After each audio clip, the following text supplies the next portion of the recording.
ሰላም ጤና ፍቅር በረከት ተመኘንላችሁ ወደ ቤተሰቦቻችን በያላችሁበት የዓለም ዳርቻ ሁሉ እንደምን ቆያችሁን። በአዲስና አነጋጋሪ ርዕሰ ጉዳይ ተገናኝተናል። ይህ ርዕሰ ጉዳይ እጅግ አንገብጋቢና ኢትዮጵያችንን በተለይ የሚመለከት ነው ማለት ነው። ሰሞኑን እንግዲህ ማህበራዊ ሚዲያውን ያጥለቀለቀው አንድ ጉዳይ አለ።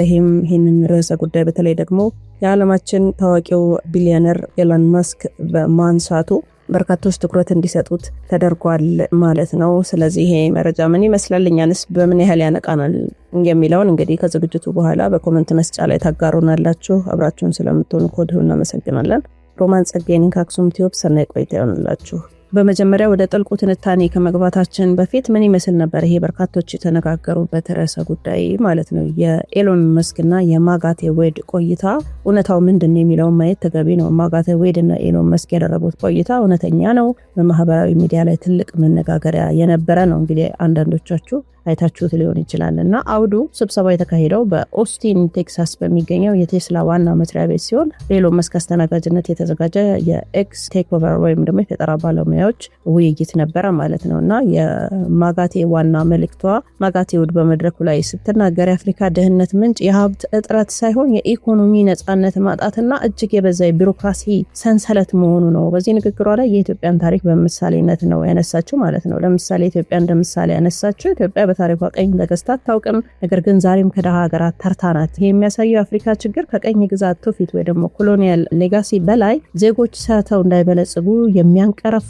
የመንግስት ቢሮክራሲዎችና የህግ ስርዓቶች ናቸው የሚል ጠንካራ ክርክር አቅርባለች ማለት ነው። ከዛ ኤሎን መስክ ደግሞ ምላሹ የእሷን ሀሳብ ሙሉ በሙሉ በመደገፍ ከመጠን ያለፈ የመንግስት ቁጥጥርና ህግጋት ስራ ፈጣሪነትን እንደሚገድልና ድህነትን እንደሚያረዝም በሰፊው የተስማማበት ነው ማለት ነውና በቪዲዮ ላይ የሚነሱ ታሪካዊ መረጃዎች በማስረጃ የተደገፉና እውነተኛ ናቸው በነገራችን ላይ። ስለዚህ ኢትዮጵያ የምስራቅ አፍሪካ የውሃ ማማ ያላት ሀገር መባሏ ሀገሪቱ በአመት በአማካኝ 122 ቢሊዮን ሜትር ኪዩቢክ የሚጠጋ የወንዝ ውሃ ፍሰትን አላት። ከዚህ ውስጥ እንግዲህ 85% በላይ የሚሆነው በተለይ ደግሞ የአባይ ወንዝ ድንበር ተሻግሮ ወደ ጎረቤት ሀገራት መፍሰሱ፣ ይሄ ሀብት ደግሞ ለውስጥ መስኖና ለኤሌክትሪክ በበቂ ሁኔታ አለመጠቀማችን የፖሊሲና የኢኮኖሚ አቅም ማነስን ያሳያል ማለት ነው። እና እንግዲህ ወደታች በዝርዝር እናየዋለን። የሀገሪቱ ችግር የመሬቱ የውሃው የማዕድኑ ሳይሆን ያንን ሀብት የሚያለማ ነፃ የስራ አካባቢ ወይ ደግሞ ሲስተም አለመኖሩ የፖለቲካ አለመረጋጋት፣ የእርስ በርስ መጠላለፍ መሆኑን በመረጃና በማስረጃ ነው እንግዲህ የምንፈትሸው። በነገራችን ላይ ወደ ቤተሰቦቻችን እንግዲህ በእናንተ ብርታት ነው እዚህ የደረስ ነው ማለት ነው። ስለምታበረቱን በኮሜንትም በላይክም በሼርም እንዲሁም ፕሮግራሙን በመስማት አስተያየት መስጠት እናንተ ናችሁ የምታበረቱን። ሰሞኑን ግን አክሱም ቲዩብ ትንሽ እይታው በጣም ተቀዛቅዟል። ስለዚህ ላይክ እና ሼር እንድታደርጉልን በቤተሰብ ፍቅር ነው የምንጠይቃችሁ። የምታተርፉበት መርሃ ግብር ስለሆነ እስከ መጨረሻው አብራችሁን ቆዩ። እንግዲህ ኤሎን መስክ ሰሞኑን ኢትዮጵያ ቀኝ ያልተገዛችም ነገር ግን እንደ ሀገር ናት፣ ቀኝ የተገዙ ሀገራት ግን ሀብታም ሆነዋል የሚልን ኮንቴክስት ያለው ሀሳብን አንስቷል ኤሎን መስክ። እንግዲህ በጣም በርካቶች ይሄንን የኢትዮጵያ ቲክቶከሮችን ጨምሮ በጣም በርካቶች እያወሩበት ነበር እና እያንዳንዱ ኮሜንት ስር ግን ገብታችሁ ስታዩት፣ እያንዳንዱ ቪዲዮ ስር ገብታችሁ ስታዩት አዎ ልክ ነው የሚል ነው ምላሹ የነበረው። እንግዲህ ኢንተርኔቱ ዓለም ላይ ያሉ ሰዎች ልክ ነው እሱ ልክ ነው እያሉ ነው መልስ ሲሰጡ የነበረው። እንዴት ነው ልክ የሚሆነው ልክስ የማይሆነው እንዴት ነው የሚለውን እንግዲህ በሁለቱም ወገን ነው የምናየው ማለት ነው። ይሄ እንግዲህ ማጋቴ ዌድ ከኤሎን መስክ ጋር የቀጥታ የፊት ለፊት ቆይታ ቃለ መጠይቅ ነበራትና ቆይታ የተደረገው ኤሎን መስክ ኦስቲን ቴክሳስ በሚገኘው የቴስላ ዋና መስሪያ ቤት ውስጥ ባዘጋጀው ትልቅ የውይይት መድረክ ላይ ነበር ይሄ ርዕሰ ጉዳይ የተነሳው። እሷም በመድረኩ ላይ ዋና ተናጋሪ ነበረች ማለት ነው። እና በውይይቱ ወቅት ማጋቴ ስለ አፍሪካ በተለይ ደግሞ ስለ ኢትዮጵያ ታሪክ ቀኝ ያለመገዛቷን የድህነቱን ይሄ ፓራዶክስ አንስታ ስትተነትን ኤሎን መስክ በጥሞና ሲያዳምጣት ሀሳቧን ሙሉ በሙሉ ሲደግፍ የሚታያል። ከዚህ ጋር እንግዲህ በርካታ መረጃዎች የወጡ ስለሆነ ቪዲዮዎቹን ገብታችሁ ቀጥታ ማየትም ትችላላችሁ። እና ይሄ ጉዳይ ለኔ እጅግ በጣም አንገብጋቢ ርዕሰ ጉዳይ ሆኖ አግኝቼዋለሁ። ጥልቅ ነው ጉዳዩ። እጅግ በጣም ልብ ሰባሪ የሆኑ ነገሮች አሉ፣ እውነታዎች አሉ። ስለዚህ ይሄንን ነው የምናጠራው ማለት ነው። እንግዲህ ታሪክ ያላፈረባት ናት ኢትዮጵያ። የአፍሪካ የነጻነት ቀንዲል ናት፣ የሰው ልጅ መገኛ። የአውሮፓ ሀያላን አፍሪካን እንደ ቅርጫ ስጋ ሲቀራምቱ አልገዛም ብላ የጥቁር ሕዝብ ኩራት የሆነችው ብቸኛዋ ሀገር ኢትዮጵያ ናት። ነገር ግን የታሪክ ገጾቿን ዘግተን ወደ ዛሬው እውነታ ስንመለስ አንድ የሚያስደነግጥ ጥያቄ ፊታችን ላይ ይደቀናል። ነጻነቷን ያስከበረች ሀገር እንዴት ራሷን ከድህነት ባርነት ማውጣት አቃታት? ኤሎን መስክና ማርጋሬት ቴድስ በቴክሳስ መድረኩ ላይ ያነሱት ያ እውነት ዛሬም እጅግ በጣም አንገብጋቢ ነው። በታሪክም የሚነሳ ጉዳይ ነው። የኢትዮጵያ ችግር የሀብት እጥረት ሳይሆን የአስተሳሰብና የስርዓት ቀውስ ነው። እንግዲህ ይሄ የኔ እይታ ነው። ለምሳሌ ኢትዮጵያ ደሃ ነች የሚለው ፈሊጥ ትልቅ ውሸት ነው። ምድሪቱ የውጭ ሀገራት አይናቸውን ጥለውበት የሚቀኑባት አንጡራ ሀብት ባለቤት ናት ኢትዮጵያ። ስለዚህ ኢትዮጵያን እንደ ኢትዮጵያ ደሃ ናት ማለት አንችልም። በማስረጃ ስንመለከተው ለምሳሌ የምስራቅ አፍሪካ የውሃ ታንከር ዋተር ታወር ኦፍ ኢስት አፍሪካ እንግዲህ ኢትዮጵያ በአመት ከ122 ቢሊዮን ሜትር ኪዩቢክ በላይ ታዳሽ ውሃ ሀብት ያላት ሀገር ናት። 12 ዋና ዋና ተፋሰሶች፣ በርካታ ሐይቆች አሏት ኢትዮጵያ። ነገር ግን ይሄ ምቅ ውሃ ሳይገደብ ጎረቤት ሀገራትን አረስርሶ የሚፈስ ነው። የኛ አርሶ አደር ግን ዛሬም ሰማይን እያየ ዝናብን የሚለምን ነው። ሌላው ማስረጃ ለም መሬትና ግብርናን ነው። ከሀገሪቱ ውስጥ ከ60% በላይ የሚሆነው ለግብርና ተስማሚ ነው ተብሎ የተቀመጠ ነው፣ በባለሙያም ማለት ነው። ቡናን፣ ሰሊጥ፣ ቅመማ ቅመም፣ የተፈጥሮ ማር በብዛት የሚገኝባት ሀገር ናት። በአፍሪካ አንደኛ፣ በዓለም ደግሞ 5ኛ የከብት ሀብት ያላት ባለቤት ናት ኢትዮጵያችን። ሌላው ማስረጃ የማዕድንና ኤነርጂ ክምችት ነው። ወርቅ፣ ታንትለም፣ ሊቲየም፣ የተፈጥሮ ጋዝ እና ብዳል ኦል የሚገኘው ግዙፍ የፖታሽ ክምችት ዓለምን ሊመግብ የሚችል ነው። እንግዲህ ይሄ መረጃና ማስረጃ ያለው ነገር ነው። ምናልባትም የዘርፉ ባለሙያዎች ካላችሁ ሀሳብ ልሰጡበት ትችላላችሁ። ከነፋስ ከፀሐይና ከጂኦተርሚናል የሚወጣው የታዳሽ ኃይል አቅሟ ደግሞ ሀገሪቷን ማብራት የሚችል ነው። ይህ ሁሉ እያላት ግን ህዝቧ ዛሬም በነፍስ ወከፍ ገቢ ከዓለም የመጨረሻዎቹ ተርታ ነው እየተሰለፈች ያለችው እና ለምን የሚለው ጥያቄ ወደ አእምሯችን ሊመጣ ይገባል። እውነታው መራራ ነው እውነት ለመናገር እና የኢትዮጵያ ትልቁ ጠላት የባዕድ ወራሪ ሳይሆን የገዛ ልጆቹ እርስ በርስ መጠላለፍ ነው። እርስ በርሳችን በጣም ነው የምንጠላለፈው። ምንም መዋሸት አያስፈልግም። ነጭ ነጯን ነው እዚህ ላይ ማውራት ያለብን። ማህበረሰባዊ ስነ ልቦናችን በምቀኝነትና እኔ ካልበላሁ ይደፋ በሚል አደገኛ አስተሳሰብ ተበክለናል። እውነቱ ይሄ ነው። መራራው እውነት ይሄ ነው። አንዱ ሲያድግ ሌላው ለመጎተት የሚሮጥበት የስራ ፈጠራና የስኬት መንገድ በምቀኝነት የሚዘጋበት ምድር ሆናለች ኢትዮጵያችን እና ባለፉት 5-10 ዓመታት ብቻ የተደረጉ የእርስ በርስ ጦርነቶች በትውልዶች ልፋት የተገነባ መሰረተ ልማትን አመድ ማድረግ፣ ለትምህርት፣ ለጤና፣ ለቴክኖሎጂ መዋል የነበረበት በቢሊዮን የሚቆጠር ዶላር ወንድሙን የሚገድልበት መሳሪያ መግዣ ሆኖ እየጠፋ ነው ያለው። ስለዚህ ይሄ ፖለቲከኞች፣ ሃይማኖት አባቶች፣ ሌሎቹም ተጠያቂ ናቸው፣ ማህበረሰባችንን ብቻ ሳይሆንና ይሄ ውድቀት ዝም ብሎ አልመጣም። በነገራችን ላይ ተጠያቂዎቹ እነማን ናቸው? ዛሬ ለታሪክ ፍርድ ፊት ለፊት እንሟገታቸዋለን ማለት ነው። ለምሳሌ ፖለቲከኞችን ማንሳት ይቻላል። ፖለቲከኞችና መሪዎች ሀገርን ከማበልጸግ ይልቅ በስልጣን ጥም የሰከሩ፣ ህዝብን በብሔርና በጎሳ ከፋፍለው የገዛ ህዝባቸውን ደም የሚነግዱ ናቸው። የሀገሪቱን አንጡራ ሀብት ለሙስናና ለግል ጥቅማቸው ያውላሉ።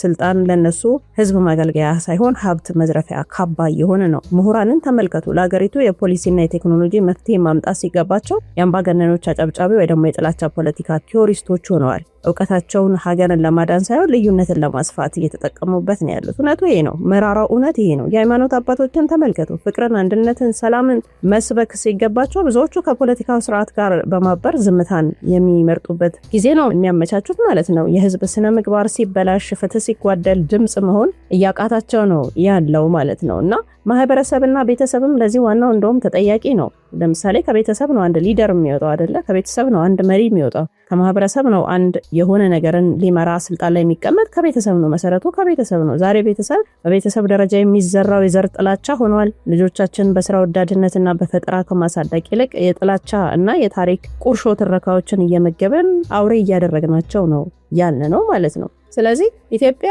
የታሰረች ግዙፍ ናት። ሰንሰለቷ ግን የውጭ ጠላት ሳይሆን የራሳችን ስንፍና፣ ምቀኝነት፣ ስርዓት አልበኝነት ነውና ማርጋሬት ቴድ እንዳለችውም አፍሪካ የቢሮክራሲና የአስተሳሰብ ነጻነት ትፈልጋለች። ሀገራችን ከድህነት ቀንበር የምትወጣው የተፈጥሮ ውሃዎቻችን ብቻ ሳይሆኑ የአስተሳሰብ ምንጮቻችንን ማድረቅ ስናቆም ነው። ለምሳሌ ጦርነት፣ ጥላቻ፣ መጠላለፍን አቁምን እጆቻችንን ለስራና ለፈጠራ ስናነሳ ብቻ ነው የነጻነት ኩራት፣ ኢኮኖሚ ብልጽግና ጋር የሚገናኘው ማለት ነውና ምርጫው የኛ ነው፣ በእኛ እጅ ላይ ነው። በነገራችን ላይ አሁን ዛሬ ላይ በማህበራዊ ሚዲያ የሚያብድ ወጣት ነው እንጂ ያለው ሀገራችን ምን ተባለች፣ የቱ ጋና ያለችው፣ ከኔ ምን ይጠበቃል የሚል የለም። ከሀገሩ የሚጠብቅ እንጂ ለሀገሩ የሚሰራ ትውልድ እያፈራን አይደለም ያለነው እና በታላቅ ታሪክ ላይ ተኝተን መራብ ወይስ ደግሞ ታሪክን ቀይሮ መበልጸግ፣ ይሄ የኛ ምርጫ ነው ማለት ነው። ወደ ቤተሰቦቻችን ምናልባት እንግዲህ እናንተም ታዘባችሁ ይሆናል ሰሞኑን በጣም በርካቶች እየተቀባበሉ ግን እንግዲህ ከ195 የሚሆነው ፐርሰንት አዎ ደሃነን እያለ ሲመሰክር ነበረ። ደሃነን ብሎ መመስከር አዎ ልክ ነው፣ ደሃነን ነው እንደውም አሁን መብላት እስከሚያቀተን ድረስ እኮ እየደረስን ያለነው። ግን